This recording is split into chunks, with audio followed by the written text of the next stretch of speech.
გამარჯობა ეს არის გადაცემა გვერდიდან და მე ვარ დავით კალანდია.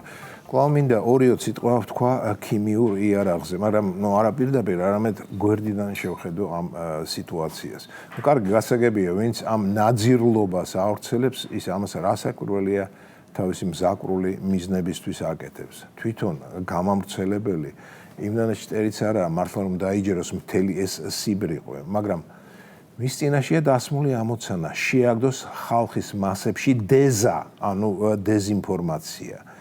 ეს სრულიად პროვოკაციული ხერხია, მეგობრებო, და ამას ხშირად იყენებენ. ამის შესანიშნავი მაგალითი უახლოეს წარსულში იყო ერაყში ვითომ და ამოჩენელი მასობრივი განადგურების იარაღი, რაც მერე იმის საბაბი გახდა, რომ ყოჩაღმა ამერიკელებმა ერაყი ფაქტობრივად გაანადგურეს. რას წარმოადგენს დღეს ერაყი? კი ვიცით, არაფერს. როგორც გაირკვა, ის იარაღი ერაყს არც დასიზმრებია, მაგრამ მერე რა. თავარია, როგორც ამას გაქცეული გახარი ამბობს, აღქმა. სპეცსამსახურებმა შექმნეს ილუზია და იმ არც თუ ისე შორეულ წლებში პირადად მე მჯეროდა, რომ ამერიკელები არ იტყუებიან და ცუდი სადამ ჰუსეინი კი რასაკვირველია იტყუება. რატომ მეგონა ასე? იმიტომ რომ შექმნილი ილუზიის მიხედვით ჰუსეინი იმთავითვე ცუდი იყო და ამერიკელები კი კარგები. ახლა არ დავიწყებ სადამ ჰუსეინის ავკარგიანობაზე ლაპარაკს, საერთოდ კარგი და ცუდია საკმაოდ პირობითი ცნება. აქ საქმე სხვა რამეშია. ამერიკელებმა თავის თავზე აიღეს პასუხისმგებლობა დედამიწის ნებისმიერ კუთხეში გადაწყვიტონ რა არის კარგი და რა ცუდი. და ამას წყვეტდნენ არა ჰუმანურად, არამედ იარაღის გამოყენებითა და სისხლის ზღვრის ფასად. მერე რამდენი მხატვრული ფილმი გამოვიდა ამერიკელების სიმამაცესა და კეთილშობილებაზე ერაყში შეჭრის დროს.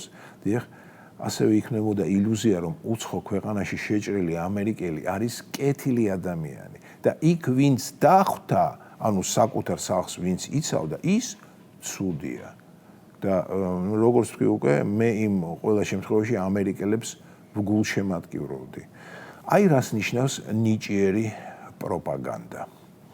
სხვათა შორის, ამერიკელების ერაყში შეჭრა გაეროს მიერ არ იყო სანქცირებული, რამაც საერთაშორისო საზოგადოებაში დიდი უკმაყოფილება გამოიწვია. მაგრამ მერე რა? არც არაფერი. მაშინ იმ წლებში ერთხელ არ დამისვამს საკუთარი თავისთვის კითხვა, რა უფლებით შეიჭრნენ ამერიკელები ერაყში და დარწმუნებული ვარ, ბევრი ჩვენთაგანი იმ წლებში, ვინც მსოფლიო ამბებს ეცნობოდა, ამერიკელების მხარეზე იყო. ერაყის მთავრობის და მსოფლიო ჯანდაცვის ორგანიზაციის შეფასებით 2003-2007 წლებში ერაყში მშვიდობიანი მოსახლეობის 150,000-ზე მეტი ადამიანი დაიღუპა. და ეს ყველაზე დაბალი ციფრი მოვიყვანე. არის სხვადასხვა წყაროს შეფასება, სადაც ეს რიცხვი 10-ჯერ უფრო დიდია. და რა არის სიმართლე ალახმა უწყის. აი ესაა სადამ ჰუსეინის ჩამოგდების შედეგი, რასაც მე იმ დროს მივესალმებოდი და ტაშსაც ვუკრავდი. და ყველაფერი ეს მოიტანა მასობრივი განადგურების იარაღის მარაგის ძიებამ, რათა ის შემდგომ გაენადგურებინათ. დიახ, ეძებეს, მაგრამ ვერ აღპოვეს. ახლა კი უბრუნდები ჩვენს ცხვრებს. მეგობრებო, ქიმიურ იარაღს ახლა ჩვენთან ეძებენ. უბრალოდ უკვე იპოვეს. შარშან ხელისუფლებამ შვიდობიანი აქციების დაშლისას თურმე ქიმიური იარაღი გამოიყინა. მე ვიყო პაატა მაჯგალაძე, ამათ თუ იცოდნენ რა არის ქიმიური იარაღი. ანუ ფაქტობრივად გამოდის, რომ შარშან ხელისუფლებას განზრახული ჰქონდა ფიზიკურად გაენადგურებინა დემონსტრანტები, საკუთარი პოლიცია, რუსთაველის პროსპექტის მაცხოვრებლები, გამოვლელნი, ტურისტები, შმურისტები, პარლამენტის მუშაკები, მწვანე ნარგავები, ცხოველები, ფრინველები, მწერები, ერები და ბერები. უნდოდა, მაგრამ ვერ გამოუვიდა. ალბათ ძალიან ვადაგასული ქიმიური ნივთიერება გამოიყენა. პირველი მსოფლიო ომიდან დიდი დროა გასული და იმ ნივთიერებას ეთყობა ყავლი გაუვიდა. თუმცა რაღაც ზემოქმედება მაინც გააჩნდა, რომელმაც 1 წლის მერე იჩინა თავი, თანაც ამოქმედების ტრიგერი BBC-ს ჟურნალისტური გამოძიება გახდა.